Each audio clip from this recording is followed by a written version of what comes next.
이거에 대해서 사실은 우리나라에서도 많은 연구자분들께서 연구를 하셨는데, 저는 이 개념을 보면서 에콰도르에 가서 개념을 보면서 되게 놀랐어요. 왜냐면은 이거는 미래에는 그 링컨의 노예해방 선언 이상의 그런 의미를 가질 것이기 때문이에요.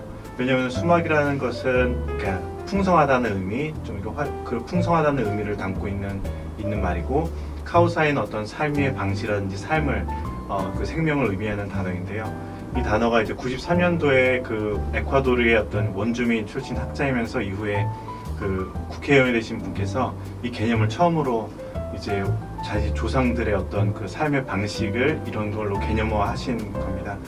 그래서 저는 이게 왜 중요하다고 생각을 드냐면은, 그래서 이제 이거를 그 요새 다른 분들이 이해하기 쉽게 말씀을 드리자면은, 수마카우사이는 지금 ESG 아시죠? ESG의 극한이라고 생각하시면 됩니다. 극한이에요. 수학적 개념에서 극한인데, ESG가 가장 발달했을 때의 모습이 수마카우사이라고 생각을 하는데, 가장 중요한 거 보세요.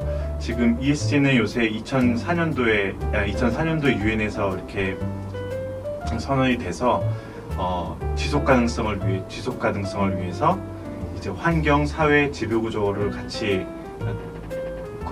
이제 중시한 어떤 것이지 않습니까?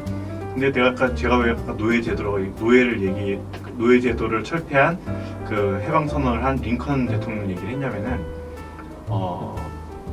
그 에콰도르가 2006년도에 그 헌법 개정을 통해서 자연에도 권리를 인정을 했어요. 그게 얼마나 대단한 사건이냐면, 보세요. 우리가 이제 노예가 있어요.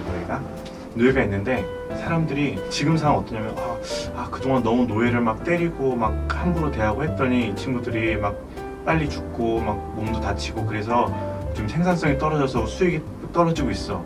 그러니까 어떤 사람이 나타나서 우리 노예에게도 좋은 이렇게 의식주를 제공하면서 그렇게 해서 일을 시켜야지, 그래야지 생산성이 늘어난다.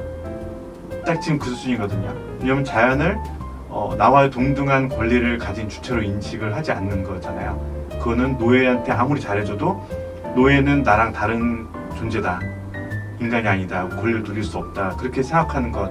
그런 상태에서 노예방하고 이 민권운동이 하면서 이제 모든 사람에게는 인간의 존엄성을 가졌다는 그래서 권리를 가졌다는 그런 의식이 퍼진 거잖아요.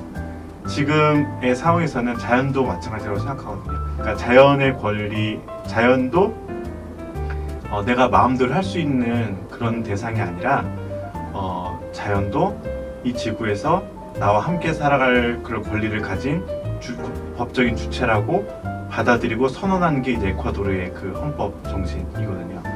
그래서 이것이 되게 아주 중요한, 정말 지금의 어떤 기후 위기라든지 사회적인 어떤 위기들을 정말로 해결하기 위해서는 거기에 대한 어떤 인식의 전환이 필요한데, 그것을 우리 안데스 원주민들, 그리고 그 에콰도르, 그 다음에 여러 나라들에서 중남미에서 시작했던 것이라고 생각을 합니다. 그래서 이게 정말로 아주 중요한 개념이라고, ESG의 극한이라고 저는 간단하게 설명을 드리도록 하겠습니다.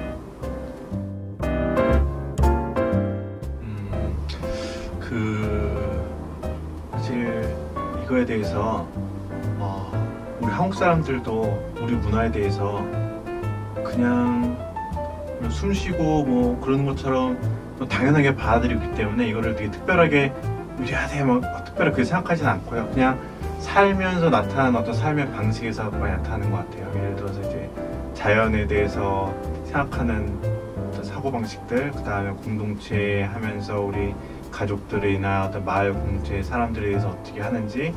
그래서 인식 자체는 그냥 우리 사람들은, 모든 사람이 100% 그런 건 아니지만 많은 사람들이 그냥 이런 것이 이런 방향들이 좀 맞다고 생각하면서 살아나가는 것 같고, 그거를 특별하게 그냥 무의식적으로 하는 거지 특별하게 인식을 가지고 하는 경우는 많지가 않은 것 같아요.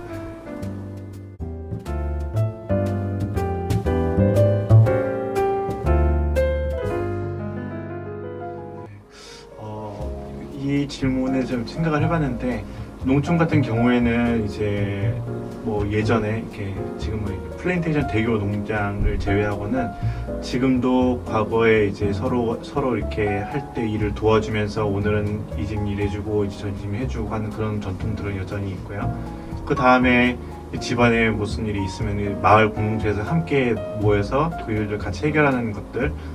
도시에서도 사실은 이제 가족들이 좀 핵가족화되고 그렇지만은 도시에서도 이제 거의 일주일에 한 번씩은 가족 모임을 하고, 또 하나 이제 중요한 어떤 차이점 중에 하나는 가족 기업이 되게 많습니다. 그래서 창업을 하면은 당연히 이제 가족들부터 시작을 하고, 그 다음에 제가 또 비즈니스 커뮤니케이션에서 쓴 걸 보면 썼는데 거기서 나온 어떤 중남미 어떤 기업인들의 우선순위를 두는 것 중에 하나가 뭐냐면은 가족들을 돌보는 것이거든요. 그러다 보니까 만약에 자리가 없어도 지금 직장을 잃은 친척이 있어요. 그러면은 억지로 일을 만들어서라도 같이 들어와서 일을 같이 하게 해요. 일을 잘하든 못하든. 그래서 그들은 이제 그런 것들이 도시에서는 어떤 공동체성, 이 회사 이윤 극대화도 중요하지만 함께 일하는 같이 있는 가족들, 공동체 사람들이 그 일터에 다 모여서 같이 일할 수 있는 걸 제공하는 그런 모습들을 볼 때, 그런 모습들이 이제 도시에는 남아 있는 것 같습니다.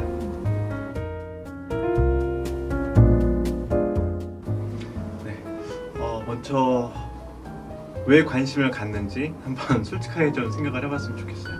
사실은 저도 옛날에 이제 일을 하거나 할 때는, 관심 가질 때는 중남미에 자원도 많고 시장도 크니까 거기서 어떤 좋은 큰 이익을 얻어보자, 그런 마음으로 저도 일을 하고 했거든요. 근데 그것도 얻을 수 있지만은 먼저 그들과 진짜 친구가 되도록 노력을 해보시고, 진짜 친구가 되면은 그 이후에는 친구가 되면은 뭐 사업도 잘 될 수도 있고, 혹시 친구가 됐지만 사업이 잘 안 돼도 친구도 없고, 사실은 사업이라는 것도 저도 지금 뭐 이제 민간 기업에서 일을 하고 있지만은 저 사람이 나에게 나 아닌 다른 걸 더 생각하면서 다가오는 것을 다 느낄 수 있잖아요. 근데 그것보다도 중남미 사람들은 특별히 더 인간관계, 어떤 친구관계, 그런 것들을 되게 중요시하는 사람들이기 때문에 먼저 친구가 되도록 노력을 하시는 것을 저는 먼저 가장 추천을 드리겠습니다. 네, 친구가 되어주세요.